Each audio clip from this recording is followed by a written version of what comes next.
আসসালামু আলাইকুম। Ordinary differential ইকুয়েশনের লেকচার 18 এ সকলকে স্বাগতম। আজকে আমরা দেখব হচ্ছে ফার্স্ট অর্ডার ওডির কয়েকটা অ্যাপ্লিকেশন। সো আমরা কিভাবে ফার্স্ট অর্ডার ওডি গুলোকে অ্যাপ্লাই করে বিভিন্ন ধরনের প্রবলেম সলভ করতে পারি। ফার্স্ট প্রবলেমটা আছে হচ্ছে Newton's law of cooling. So Newton's law of cooling কি বলে? সময়ের সাপেক্ষে টেম্পারেচারের পরিবর্তন ওই মিডিয়ামের টেম্পারেচার এবং অবজেক্টের টেম্পারেচারের পার্থক্যের সমানুপাতিক। অর্থাৎ টি ক্যাপিটাল টি অর্থাৎ টেম্পারেচার, ডিটি অর্থাৎ time is proportional to T minus T object minus T medium. এখন আমরা যদি সমানুপাতিক চিহ্ন তুলে দিই তাহলে সমানুপাতিক ধ্রুবক আসবে, ওইটাই জাস্ট এখানে লেখা হয়েছে। এখানে টিএম হচ্ছে টেম্পারেচার অফ মিডিয়াম, যেটা কনস্ট্যান্ট থাকবে, আর টি হচ্ছে টেম্পারেচার অফ অবজেক্ট। সো আমরা যদি এই প্রবলেমটা দেখি তাহলে জিনিসটা ক্লিয়ার হয়ে যাবে। Air at temperature 200 Kelvin is passed over a substance at 300 Kelvin. The temperature of the substance cooled down to 260 Kelvin in 30 minutes. Assuming that the rate at which a substance cools in moving air is proportional to the difference between the temperature of the substance and that of the air. Find after what time the temperature of the substance would be 240 Kelvin. So first of all আমরা ধরে নিব হচ্ছে একটা নির্দিষ্ট temperature টাইমে temperature হচ্ছে T. So let the temperature at time T is the temperature at time T is capital T. So আমরা Newton's law of cooling এর সাহায্যে লিখতে পারি হচ্ছে dt by dt is equal to k into temperature of medium কত 200, বাতাসটা 200 kelvin. So এখান থেকে আমরা সেপারেশন অফ ভেরিয়েবলের মাধ্যমে লিখতে পারি d capital t by t minus 200 is equal to k d small t. So এখান থেকে যদি আমি ইন্টিগ্রেট করে দিই তাহলে আসে হচ্ছে ln t minus 200 plus c is equal to kt. এটা ধরলাম 1 নং। এখন বলা আছে হচ্ছে সময় যখন 0 তখন temperature 300 kelvin. So t is equal to 0 তে টেম্পারেচার হচ্ছে 300 কেলভিন। তো 300 কেলভিন যদি হয় তাহলে লিখতে পারি হচ্ছে ln 100 plus c is equal to k into 0, তার মানে 0।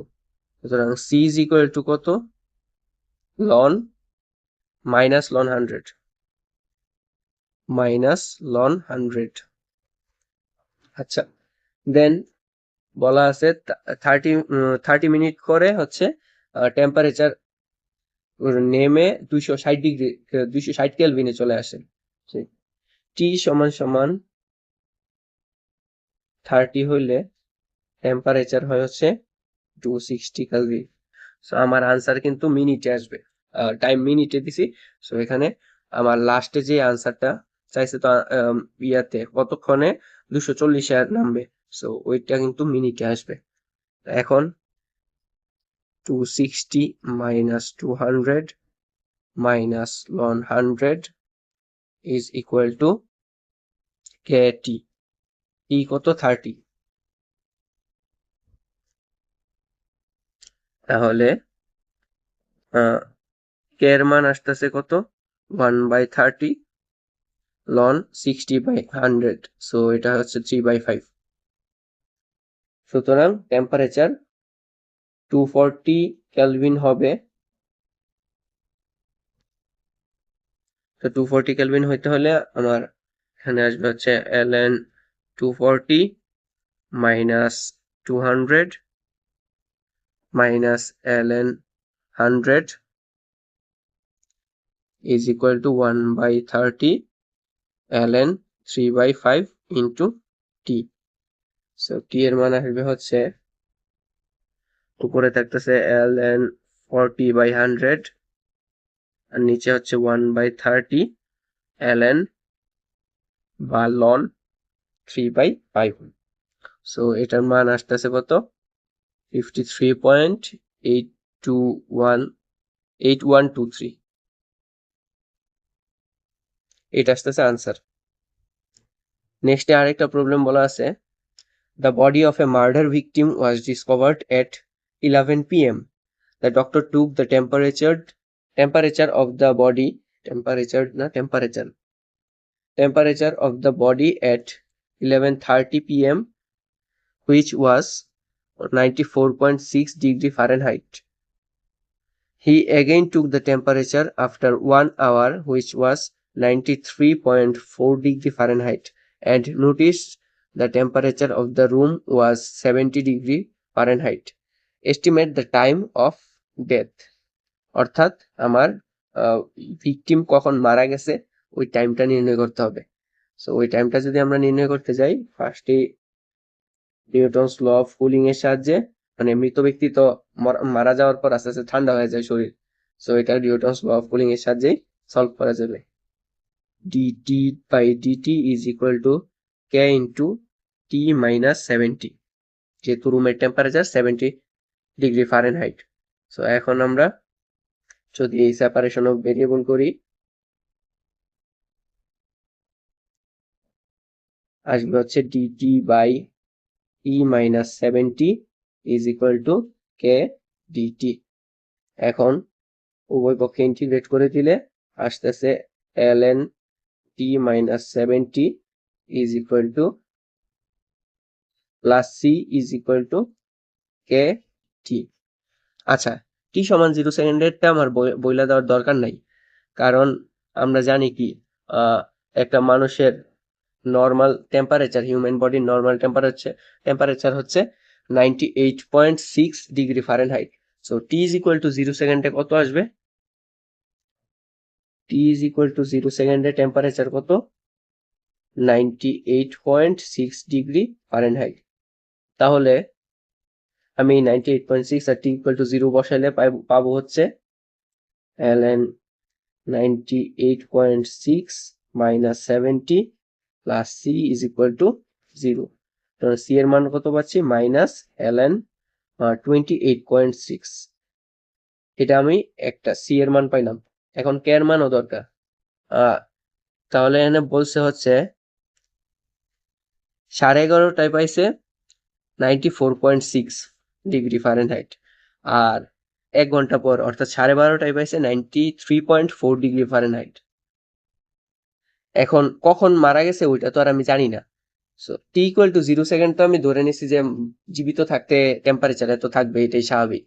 কিন্তু এখন 11:30 বাজে সময় কত মিনিট হয়েছে মারা যাওয়ার ওইটা তো আর আমি জানি না। সো ওইটা যেহেতু জানি না, আমরা ধরে নিব হচ্ছে এটার সময়টা হচ্ছে t1। সো এট 11:30 PM আমরা সময় t সমান ধরে নিলাম হচ্ছে t1, আর টেম্পারেচার কত? টেম্পারেচার হচ্ছে 94.6 ডিগ্রি ফারেনহাইট। আচ্ছা, 94.6 রাখলাম। সুতরাং ln 94.6 minus 70 minus ln 28.6 is equal to kt1। তাহলে এখান থেকে kt1 এর মান আসতেছে কত? ln 24.6 divided by 28.6 is equal to kt1। এটা ধরলাম 2 নং সমীকরণ। আর আমি সময় তো ঘন্টার হিসাবে করতেছি না, সো ঘন্টার হিসাবে যদি রাখি তাহলে এট 12:30 PM আমি সময় কত ধরতে পারবো? আগে ধরছিলাম হচ্ছে t1, সো আরো 1 ঘন্টা গেছে, তার মানে t1 প্লাস 1 ধরতে পারবো।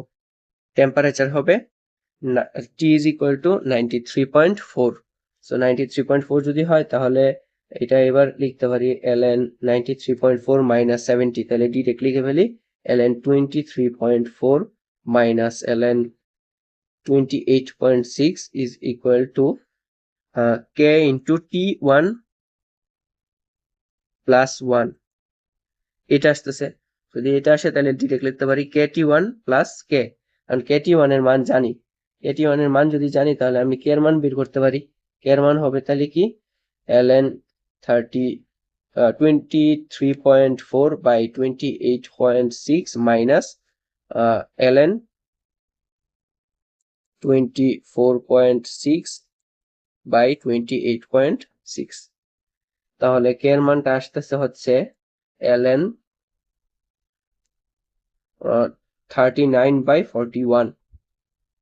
সো কে এর মান আসছে, সি এর মান আসছে। এখন আমি টি সমান সমান t1 সেকেন্ডে কত ছিল ওইটা দিয়ে আমি t1 এর মান বের করতে পারবো।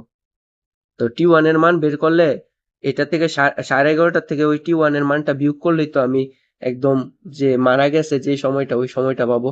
সো ওই সময়টা যদি আমি পাই তাহলে লেখা যায় যে t1, so ln 24.6 divided by 28.6 is equal to ln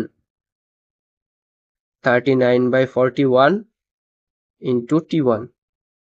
সুতরাং t1 এখান থেকে আসতেছে কত, t1 আসতেছে হচ্ছে 3.0 সামথিং। সো 3 লিখলাম আমরা, 3 আওয়ার।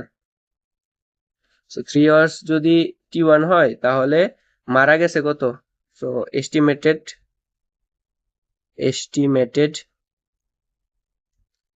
টাইম অফ ডেথ হচ্ছে 11:30টায় t1 সময়, মানে 11:30টায় 3 ঘন্টা পার হয়েছে। তার মানে মারা গেছে কত, 8:30টায়।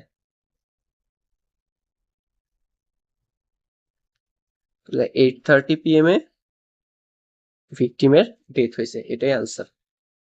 নেক্সট যে অ্যাপ্লিকেশনটা আছে ওইটা হচ্ছে নিউক্লিয়ার ডিকে। নিউক্লিয়ার ডিকেটা কি, তেজস্ক্রিয় নিউক্লিয়াস যে ক্ষয়প্রাপ্ত হয় ওই ক্ষয়প্রাপ্ত হওয়ার হার ওই সময়ে তেজস্ক্রিয় নিউক্লিয়াসে উপস্থিত কণাগুলোর সমানুপাতিক। সো এটা যদি আমরা সমানুপাতিক চিহ্ন উঠাই তাহলে একটা সমানুপাতিক ধ্রুবক আসবে, এন্ড সমানুপাতিক ধ্রুবকটা হবে নেগেটিভ, কারণ এটা হচ্ছে ডিকে, মানে রিডিউস হচ্ছে। সো এই প্রবলেমটা যদি দেখি, radium is known to decay at a rate proportional to the amount present. If the half-life of radium is 1200 years, what percentage of radium will remain in a given sample after 7200 months?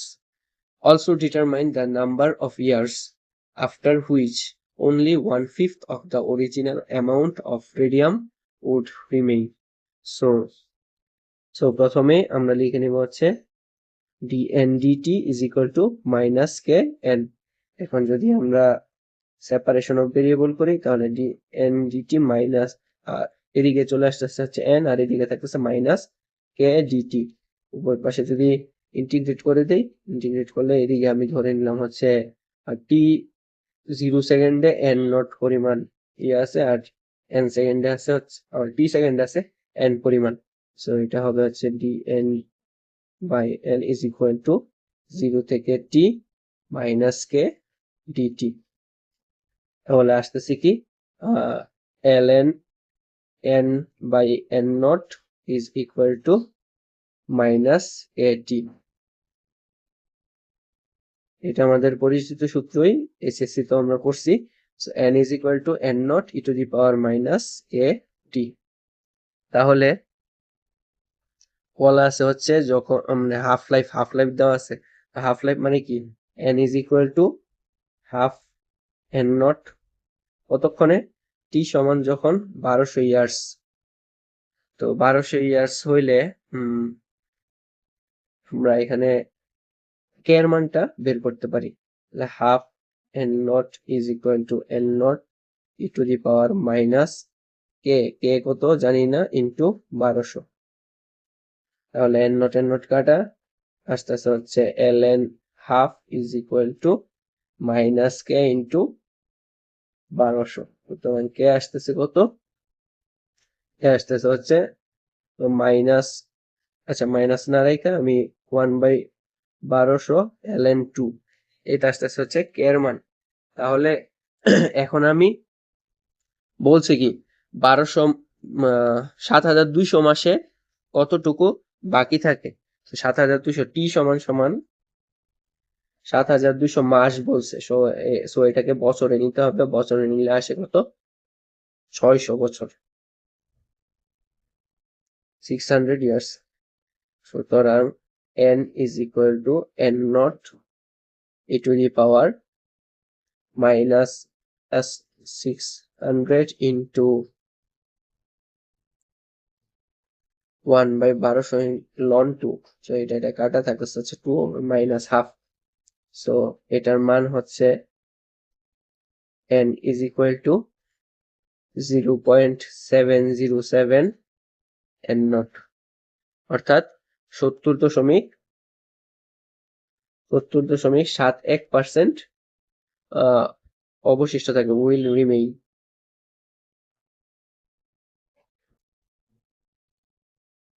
তারপর বলছে হচ্ছে কত দিনে মানে কত বছরে 1/5 অবশিষ্ট থাকবে।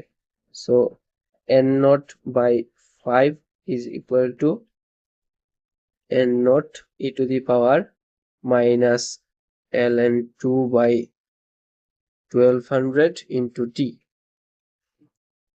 তাহলে এখানে t আসতেছে কত, n naught কাটা 1/5, তো ln 1/5 divided by এত, ln 1/5 divided by minus ln 2 by 1200। এটা আসে হচ্ছে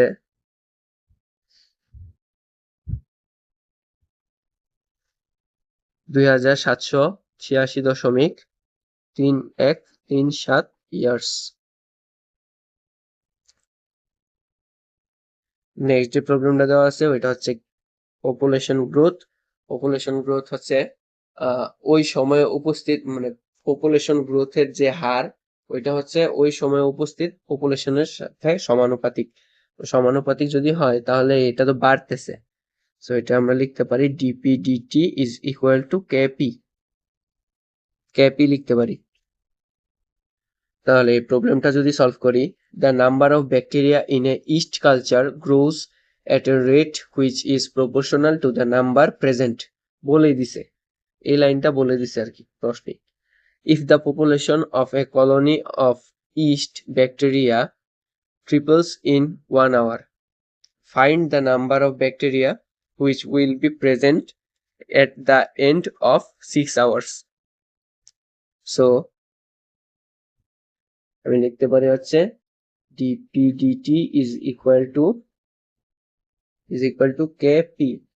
So kp যদি লিখি তাহলে এখন সেপারেশন অফ ভেরিয়েবল করলে dp by p is equal to k dt, তাহলে আসতেছে কত ln p plus c is equal to k t।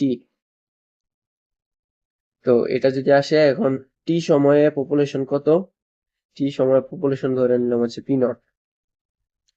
এখানে আমি ডিরেক্ট ঊর্ধ্ব সীমা নিম্ন সীমা দিয়ে ইন্টিগ্রেট করলেও পারতাম, তবে জাস্ট অন্যভাবে করলাম আর কি। সো এটা হয়ে হচ্ছে ln p not plus c is equal to 0, c কত আসতেছে মাইনাস ln p নট। এখন বলছে t সমান 1 আওয়ারে ব্যাকটেরিয়া যদি 3 গুণ হয়ে যায় তাহলে t সমান 1 যদি হয় তাহলে p ইজ ইকুয়াল টু হয় কত 3p নট। সুতরাং ln 3p not minus ln p naught is equal to k into 1, তাহলে ln 3p naught by p naught, p naught কাটা আসতেছে কত k, k এর মান আসবে কত ln 3। সো k এর মান যদি ln 3 আসে তাহলে বলছে হচ্ছে 6 ঘন্টায় কতগুলা ব্যাকটেরিয়া প্রেজেন্ট থাকবে। তো 6 ঘন্টাটা যদি নির্ণয় করতে চাই তাহলে at 6 hours এটা হবে ln p minus ln p naught is equal to 6 ln 3, এটা আসতেছে। সো এটা যদি আসে তাহলে আমি p এর মান কত লিখতে, p naught e to the power 6.5916 এটা লিখতে পারি। p এর মান কত আসছে 729 p naught, অর্থাৎ 729 টাইমস মানে ইনিশিয়াল যে পপুলেশন ওইটার 729 গুণ হবে 6 ঘন্টা পর।